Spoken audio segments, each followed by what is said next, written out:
So in this particular video, we're going to focus on doing correlation testing. And again, correlation testing, the most two common ones are Pearson and Spearman.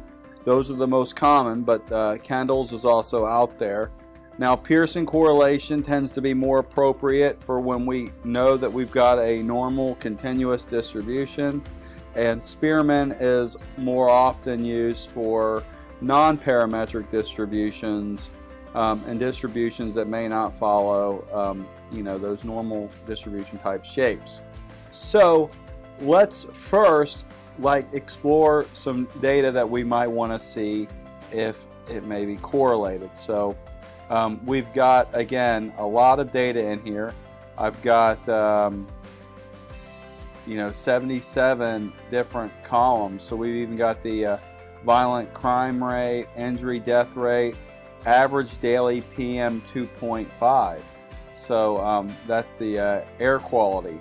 So we could look at that particular variable. We'll do a histogram on average daily PM 2.5, and you can see the shape of it. Yeah, it's kind of bell curved up to a point and then nothing. So we can look at the Shapiro test for that particular variable and see that we're not quite up to 0.99.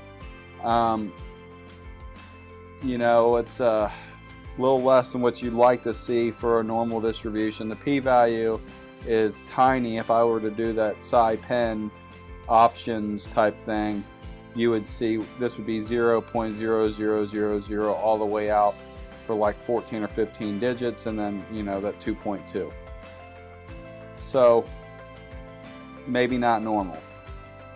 If we were wanting to look at air pollution and some other variable like percent low birth weight, we would also want to look at the histogram of the low birth weight and see, and it may not be very apparent, so you can do the Shapiro test on low birth weight, and again, that's even further away from normal. So a Spearman correlation would probably be the more appropriate test here, because the data just don't seem to ideally fit that normal distribution as well as we may like.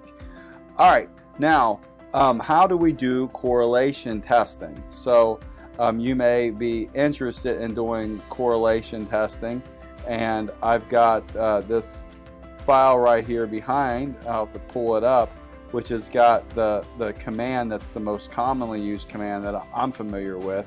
There is one called core, C-O-R, but core.test is one that I've seen used more often with R. And here it tells you, I'm going to sweep this so I get that to the top. Here it tells you, what factors you could put into your actual command, or when you type in core.test, that the first two things you're going to be looking for, if we're interested in the particulate matter, which was where is it? Average daily PM2.5, comma, and then low birth weight. So those are the things I want to do my correlation test on. But if I just hit enter now, it goes ahead and does that. And which test is it using? I presume it's using the Pearson correlation, and it would be a statistically significant correlation. But we may be interested in not using the Pearson correlation. We may think that the Spearman would be more appropriate here. So I'm going to shrink this thing over a little bit so that I can see this command, because I don't have them all memorized entirely. So we've got, I'm going to pull this over a little bit more even.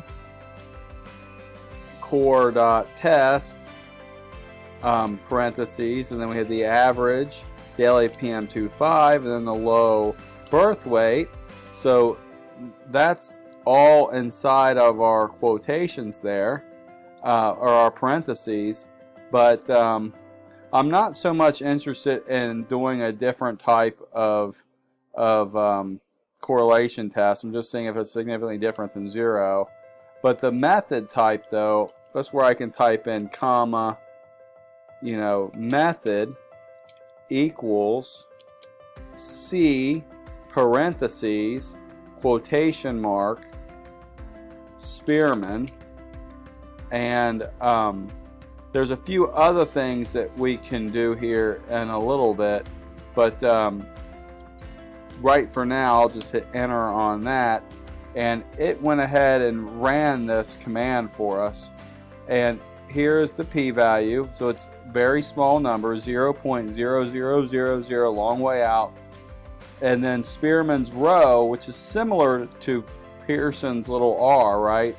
This is our Spearman's rho, our correlation coefficient, is 0.301. So positive correlations go from greater than 0 up to 1, and there can also be negative correlations that are less than 0 that go to -1. Perfect positive correlation would be 1.0. Perfect negative correlation would be -1. The p-value tells us if it's significantly different than 0. So correlation coefficients that have confidence intervals that cross 0 are not statistically significant.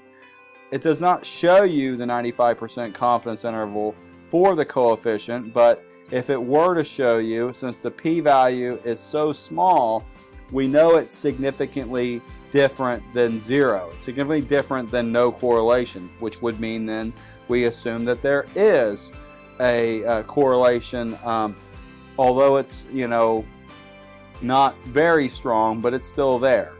And that command was pretty simple for you. It's all right there. Now there are other things that we can do.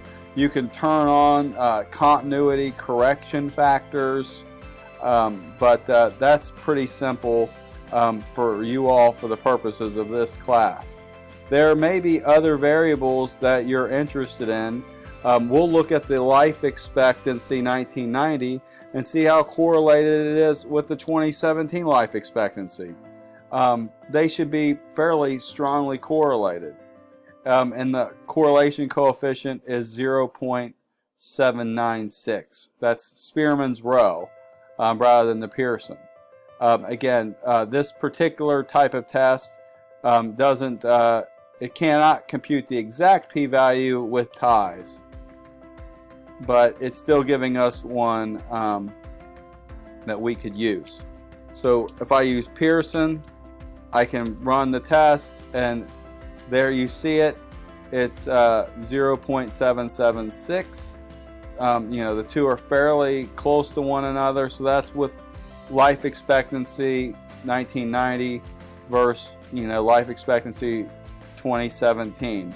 You can look at what the income, household income and life expectancy. Is there a relationship between those two? We know that there is, and the Pearson correlation is 0.625.